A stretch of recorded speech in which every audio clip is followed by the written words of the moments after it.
A medida que vamos construyendo nuestra marca y está cada vez más completa, todos los elementos que definen nuestra marca ya están correctamente elegidos, empezamos a llegar a uno de los últimos elementos que nos ayudan a completar la marca que queremos construir. Y ese es la voz y el vocabulario que queremos tener. Es una forma de comunicar esa personalidad, esa identidad de marca que hemos estado representando a través del nombre, a través del logo y a través del color y los distintos elementos. Y acá volvemos a esa pregunta que parece de un libro de autoayuda que venimos viendo desde el principio, que es entender quién somos, qué es esta marca. Un buen ejercicio es definir cuál es tu propósito para entender de que tu forma de comunicar lo que tú haces o lo que tú eres esté muy bien representado y refleje ese propósito que definiste, ese qué eres o ese qué haces que definiste desde un principio. Una vez que tienes eso definido, un buen ejercicio es definir cuáles son tus adjetivos de marca. Todas estas cosas las deberíamos tener ya mucho más claras porque son procesos por los cuales pasamos para elegir la personalidad, para elegir el nombre, para elegir el logo, porque todo siempre tiene que haber estado reflejando todos esos principios. Entonces, cuando ahora queremos definir cuáles son los adjetivos que definen a nuestra marca, debería ser muy sencillo. Por ejemplo, si fuéramos un banco, los adjetivos que nos definen podrían ser seguro, sólido, confiable, transparente o empático, o al menos esos son los adjetivos que a mí me gustaría que un banco tuviera. Pero si es una red social, quizás los adjetivos son distintos. Quizás es una red social lúdica, que es diferente, que es privada, que es simple y que es moderna, que son distintos adjetivos que describen cómo funciona, cómo se comporta y, más importantemente, cómo se comunica, cómo se relaciona con quien usa este producto o servicio. La importancia de definir una voz es definir cómo te vas a relacionar con la persona o con el grupo de personas que están interactuando con tu marca. Una forma de interpretar esto puede ser escribir directamente un par de párrafos que digan este es nuestro tono de voz. En este ejemplo esto es como Skype define su tono de voz. Y ellos dicen un poco cuál es su personalidad y definen un poco la persona. Ellos dicen, es como si estuvieras hablando con tu tía que siempre te quiere ayudar, o como si fuéramos un regalo. Entonces ellos buscan distintas maneras de tratar de representar cuál es el ánimo con el que la marca siempre se va a comunicar.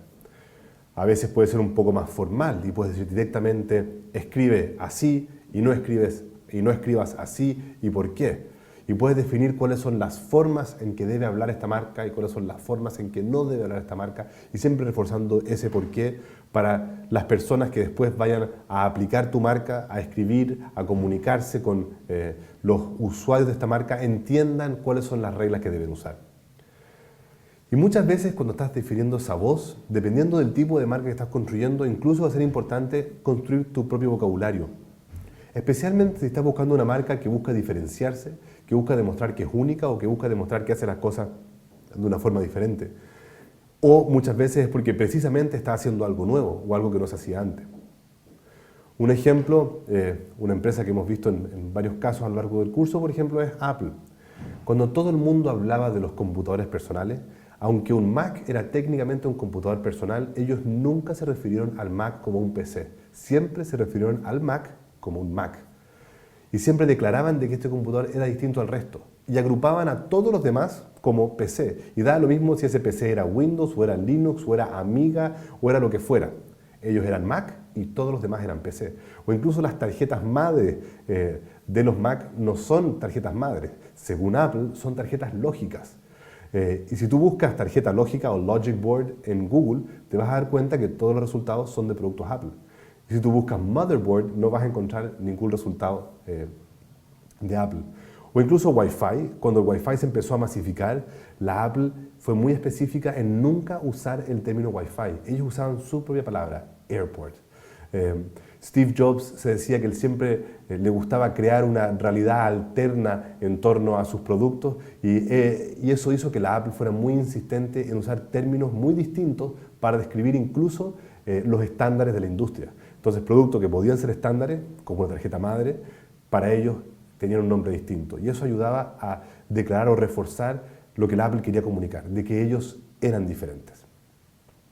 Incluso en mi caso en BetaZ nosotros, la mayoría de nuestras comunidades son blogs, pero yo me rehúso a nombrar los blogs, porque la forma en que funcionan, según yo, es mucho más compleja y lo que realmente me llama la atención o lo que realmente yo destaco de cómo funcionan los sitios de BetaZ es porque son comunidades. Yo desde el principio siempre he hablado de que nosotros no tenemos blogs y no tenemos foros, lo que nosotros tenemos son comunidades. Entonces he reforzado que el vocabulario que nosotros usamos para describir nuestros sitios es una comunidad.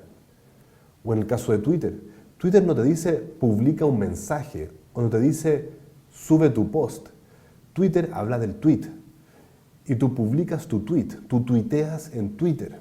O sea, ellos crearon un verbo, porque en inglés se puede hacer, para describir la acción de usar su servicio. Y otro ejemplo es YouTube. Y con un caso que muchas veces no lo pensamos mucho, pero las cuentas de usuario en YouTube no se llaman usuarios, se llaman canales. Tú te suscribes a un canal de usuario cuando en realidad estás haciendo el equivalente a seguir a alguien en Twitter o el equivalente a hacerte amigo de alguien, ¿cierto? O seguir a alguien en Facebook. Sin embargo, YouTube refuerza el hecho de que como ellos vienen del mundo audiovisual, similar por ejemplo a la televisión, lo que ellos tienen son canales de contenido y los usuarios subiendo personas son canales y no son usuarios. Así que en este ejercicio de entender cómo hablas tú, si hablas de forma seria, o si hablas de forma lúdica, si tú tienes tu propio lenguaje, si tienes tus propias palabras, al final lo importante es que no lo hagas porque el de al lado lo hizo así y que no lo hagas porque todos en tu industria lo hacen así, sino que hazlo porque refleje siempre tu propia identidad. O sea, nunca olvidemos lo que venimos reforzando desde el principio, tratar de entender y descubrir, de investigar qué eres, por qué eres. Tiene que haber una historia detrás, tiene que haber una razón detrás.